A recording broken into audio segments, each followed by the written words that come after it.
Hey there, back again for a vlog. I'm not sure if I'll post this, I'll see how it turns out. Um, yeah, I'm just posting because I'm feeling so anxious right now and just desperately trying to find something to distract myself with. And yeah, physically it's been a good day. Like I had art this morning and I wrote a piece that I was really happy with and then put that into a painting which I was happy with as well. And then what else? I did a little bit of craft during lunch, which was nice, and posted to my blog, which was also satisfying and cathartic.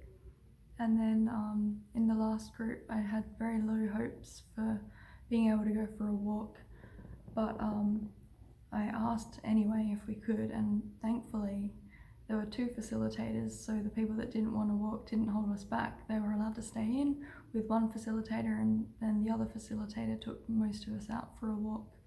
And that was really nice. We did 2 laps around the hospital because we're not allowed off the hospital grounds or COVID stuff. But that's literally the only fresh air that we can get. The only time off the ward that we're allowed is with a staff member if they've got time to take us off the ward, which is, I've been in here 6 weeks, so it's like I feel a bit like I'm in a prison. But the fact that I'm doing all this intensive trauma processing and it's really, really important for me to do, is crucial for my recovery. That far outweighs the sense of imprisonment. So I've just got to stick with it and then, yeah, cope with all the emotions that are coming up, like anxiety, which is grating me right now. And I don't even know how to describe it. I just feel like my whole body's like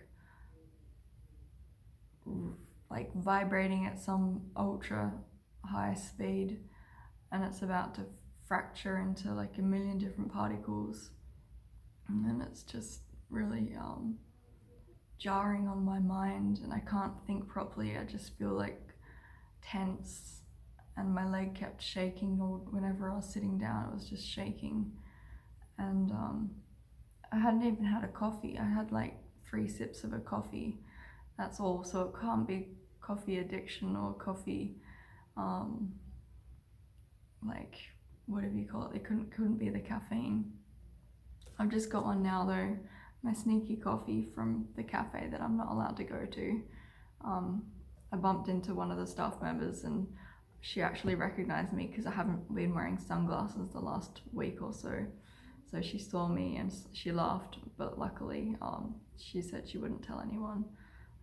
So I won't say which therapist it was that saw me, but that was really lucky.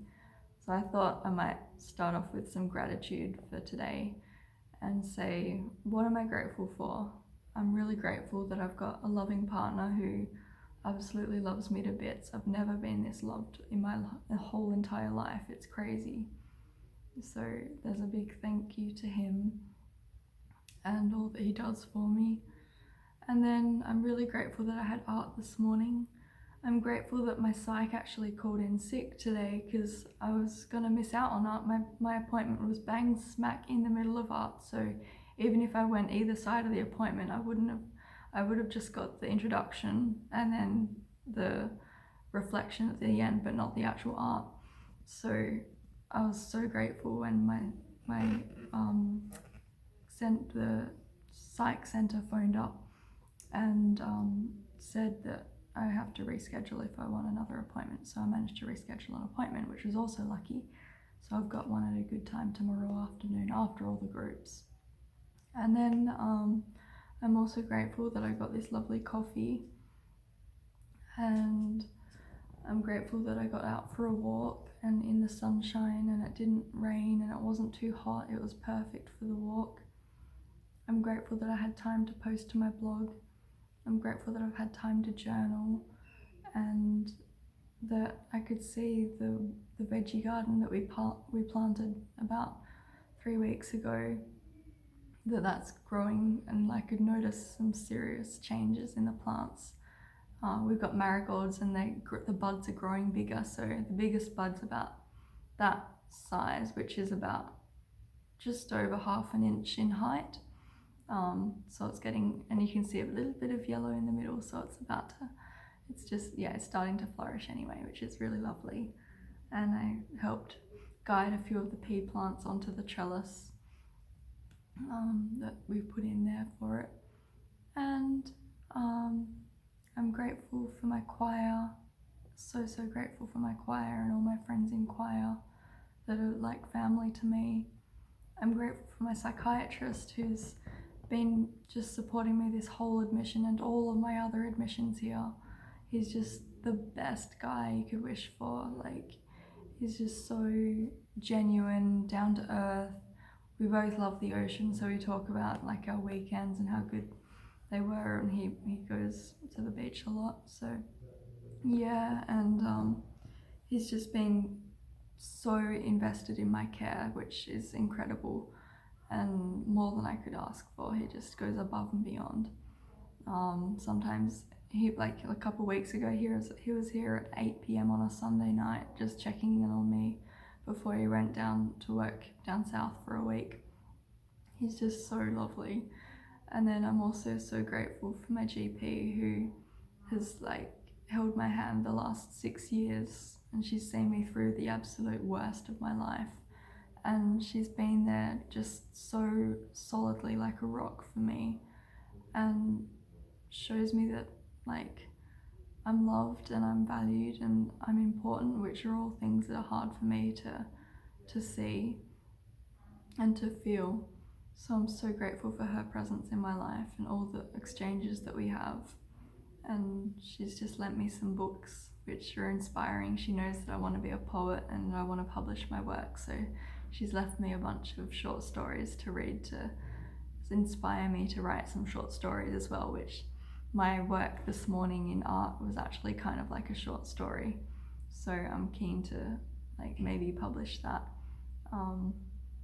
Anyway, and I'm grateful for my psychologist who's religiously seeing me 3 times a week. This week it will only be 2 because she's booked out, but yeah, religiously other than this week, 3 times a week, and helping me navigate a safe path ahead and helping to support me through the worst of the trauma processing, because that's bringing up a shitstorm of emotions. So yeah, anyway, there's a lot to be grateful for, and just posting this is, what do you call it, like consolidating all of my gratitude and how lucky I am, and that there's nothing to be worried about. I don't need to be anxious. It's just my brain in its old, cycling around in its old unhelpful patterns of thinking, when I don't need to be anxious. There's nothing to be worried about. I hope that for anyone else out there that's feeling anxious or struggles with anxiety, I hope that you can just remind yourself that you are safe, you are okay, and try and keep yourself busy. Set small goals and just tick them off, and just baby steps, and be grateful for everything that you can possibly think of, because that often helps boost our morale for the day. At least in my personal experience, it does. And I feel you, because I know how challenging it is, and I know how being on edge for so long, such long periods of time, can just really grind you down to, it feels like you've just got nothing left in the tank. So I really feel for you, and feel free to reach out if you're struggling, because I'm always here for a chat or a shoulder to cry on, or a virtual shoulder to cry on in this COVID climate. But anyway, I hope you're well, and thank you for listening, and I hope this wasn't too boring. So yeah, I've got a tendency to make either really long videos or really short ones, and this was a really long one. Sorry about that. Take care. Bye.